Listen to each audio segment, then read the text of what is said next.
Natalius Pigai mengatakan, kalau saya Presiden Jokowi, sudah pasti mundur demi bangsa dan negara. Kenapa saya bilang presiden?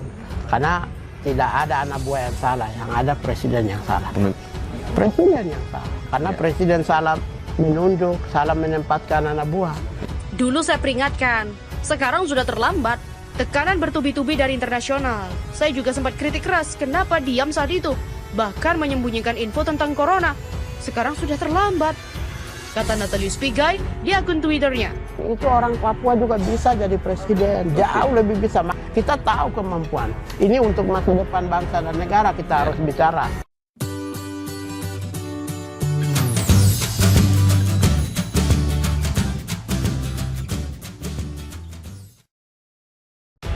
Natalius Pigai mengatakan, kalau saya Presiden Jokowi, sudah pasti mundur demi bangsa dan negara. Kebijakan Amerika Serikat yang menarik warga negaranya, khususnya yang berusia di bawah 21 tahun dari Indonesia, harus menjadi perhatian serius. Penarikan warga negara AS dari Indonesia itu terkait lonjakan penyebaran virus corona atau COVID-19 yang sudah tembus angka 1024 kasus positif infeksi. Depok diawasi 131 orang dan suspek 255 orang.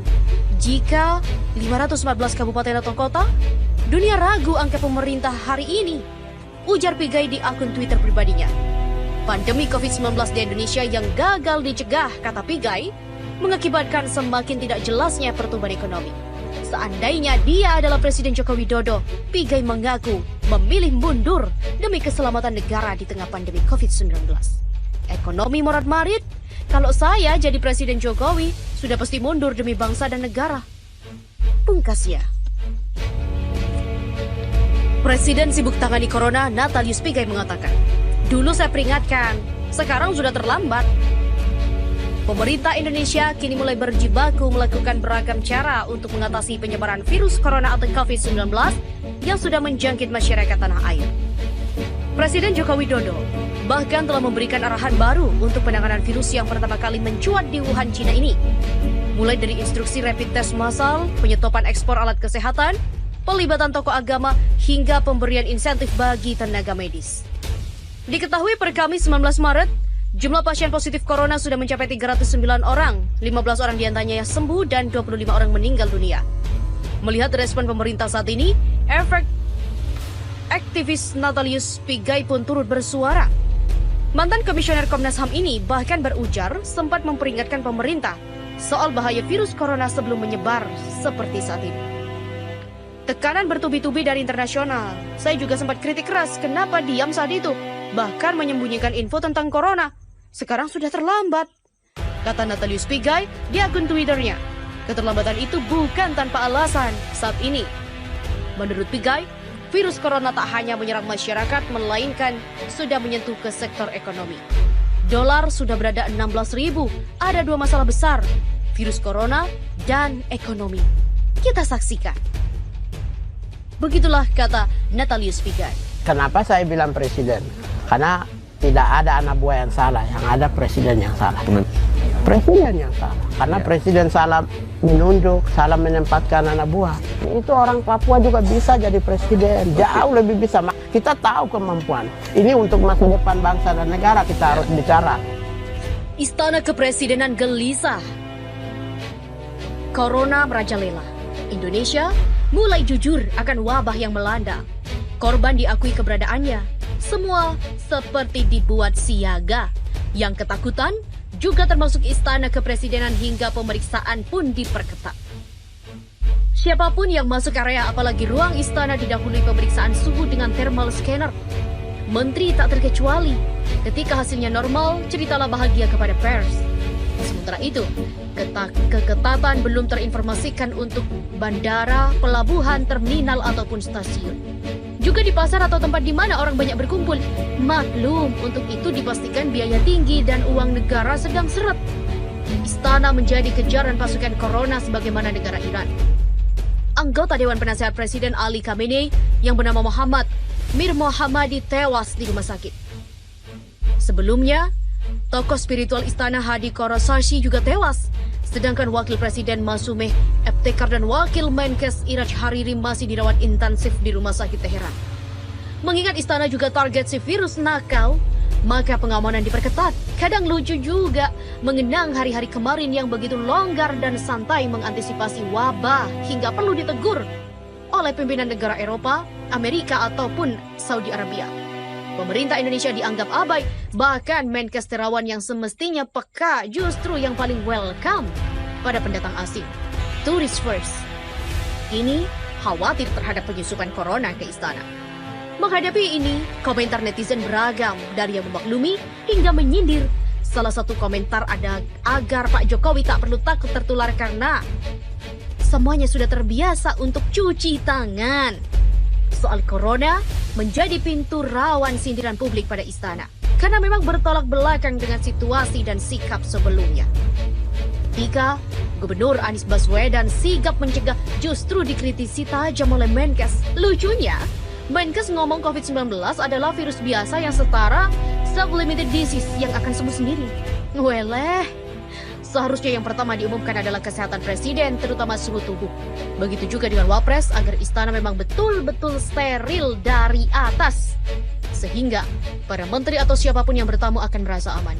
Karena dahulu yang terpublikasi adalah rangkulan presiden dengan petinggi Republik Rakyat Cina. Rakyat tentu berharap semua tenang. Jangan sampai kepanikan justru diperlihatkan oleh istana itu sendiri. Ruang istana yang berubah menjadi panic room karya David Vincent. Pemerhati politik, Elmerizal Fadilah.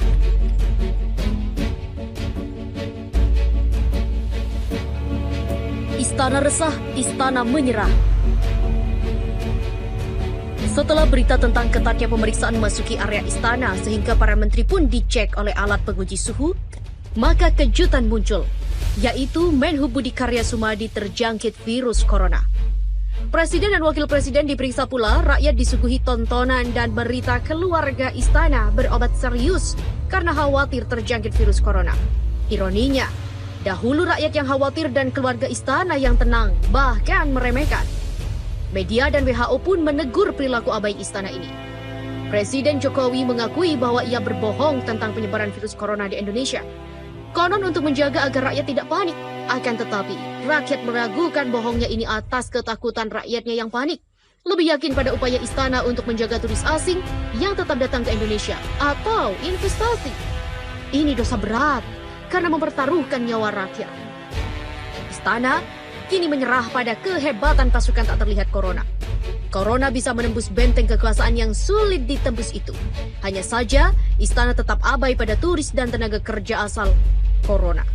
Cina, larangan masuk dan transit diberlakukan hanya untuk negara Iran, Korea Selatan, dan Italia, tidak untuk Cina. Akibatnya, Indonesia tetap dibobol warga Cina yang rentan corona ini. Setelah disambut meriah turis Cina di Sumatera Barat, bulan Februari 5.000 turis masih masuk Bali dan tentu bisa bergerak ke NTB atau NTT. Manado masih juga dikunjungi turis asal Cina. Banyak turis yang sedih harus kembali ke negaranya. Dan berita terakhir, 15 Maret adalah mendaratnya TKA asal Cina ke Bandara Halu Oleo, Kendari, Sulawesi Tenggara.